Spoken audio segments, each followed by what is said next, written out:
আসসালামু আলাইকুম। প্রিয় দেশবাসী, মাননীয়া প্রধানমন্ত্রী জননেত্রী শেখ হাসিনার উন্নয়নের ছোঁয়ায় আমরাও অংশীদার হতে চাই। এরই আলোকে আজকে আমি প্রবেশ করলাম আমার নিজ ভূমিতে। বৃহত্তর রাজশাহীতে তাপদহে যখন জনজীবন অতিষ্ঠ, তখনও বৃষ্টির কোনো আলামত নেই। কিন্তু এখানে তো আমাদের কোনো হাত নেই, সব কিছুর মালিক একজন সৃষ্টিকর্তা রাব্বুল আলামিন। বাংলাদেশকে উন্নয়ন ও সার্বিক দিক দিয়ে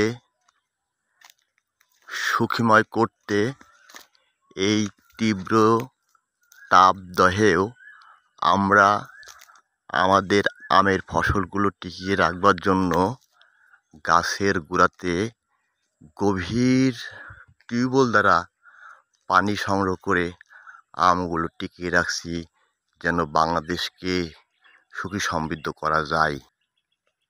কাজের মাঝেই একটু ফাঁক পেয়ে গেলাম সুযোগে, সন্ধ্যাবেলায় চলে এলাম আমার এই নিজ বাগানে। অনেক দিন হলো আসা হয় নাই, দেখতে আসলাম আমের পরিবেশটা কেমন। এত তাপদহের মাঝেও আল্লাহ পাক দেখেন কিভাবে আমগুলোকে স্তরে স্তরে সাজিয়ে রেখেছে। যদিও আমরা আপনাকে সেভাবে দেখাতে পারছি না, কিন্তু এই বিশাল গাছগুলো আমের পরিমাণ এতই বেশি যে আমের ডালগুলো দেখেন মাটির সঙ্গে শুয়ে পড়েছে। তো আপনি এই যে গাছটি দেখছেন, এই গাছে কমপক্ষে 60 থেকে 70 মণ আম হয়। তারপরে যে গাছটি দেখাবো, দেখেন ডান পাশে এই গাছটিতে কমপক্ষে 100 মণ আম হয়। বিশ্বাসযোগ্য হবে না হয়তোবা, কিন্তু মিথ্যা কথা বলার কোনো অবকাশ নেই এখানে আমার। কেননা ভাইয়া, আমি কিন্তু অনেক দূর থেকে ক্যামেরাটা ধরেছি, আমি কিন্তু কাছে যেতে পারছি না। কেননা এর মাঝেও কিন্তু আবার ফসলের চাষ দেখতে পাচ্ছেন, কেননা পতিত জমি ফেলে রাখা যাবে না। এটাই হলো আমাদের মাননীয় প্রধানমন্ত্রীর উক্তি। তো প্রিয় বন্ধুগণ, আমাদের এই ভিডিওটি যদি আপনাদের ভালো লেগে থাকে তাহলে সাবস্ক্রাইব করে জানাবেন, বেল বাটনের টিপ দিয়ে জানাবেন, কে কোথায় থেকে বলছেন সেটাও জানাবেন।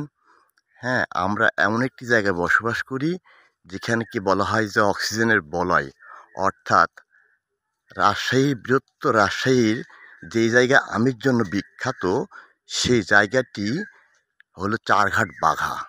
তো চারঘাট বাঘার মিডিল পয়েন্ট, যেখানেই সেই বাগানগুলোই অবস্থিত। তো আসলে এখানে আপনাদেরকে আমি এই সুযোগ পাই না, এই সুযোগের মাঝেই দেখানোর চেষ্টা করছি। দেখেন প্রতিটি গাছে কিন্তু বড় বড় গাছ, প্রতিটি গাছে কিন্তু বড় বড় গাছ, চারপাশে আমাদের এই গাছ। আমরা পৈতৃক নিবাস অনুযায়ী জমিদার বংশ হলেও এখন খণ্ড খণ্ডভাবে ছোট হয়ে গেছি, তবুও যেটুকু আছে সেটুকু নিয়েই আমরা মোটামুটি জীবনযাপন করতে পারি। এটুকুই হচ্ছে আমাদের ভরসা। চারিদিকে শুধু আম আর আম। এটাই হলো শেখ হাসিনার উন্নয়নের একটি প্রধান দৃষ্টান্ত। আমি আসলে এই আম গাছের যে পাতাগুলো দেখছেন, পাতাগুলোর মাঝে কিন্তু আমগুলো লুকিয়ে আছে, বুঝছেন। এগুলো ড্রোন ক্যামেরা বা আদার্স অন্য ক্যামেরা দ্বারা দেখানো গেলে পরে বুঝতে পারতেন। তো এখানে কোনো পাহারারও সুযোগ নাই, দেখতে পাচ্ছেন যে কোনো দিক পাহারা নেই, নির্জন এলাকা মনে হচ্ছে। আসলে নির্জন এলাকা, বাগান তো নির্জন এলাকায় তো হয়। তো আসলে ভাইয়া, আজকে এই পর্যন্তই সময় দিতে পারলাম। জয় বাংলা, জয় বঙ্গবন্ধু। সকলের জীবন সুখী হোক সেই কামনায়।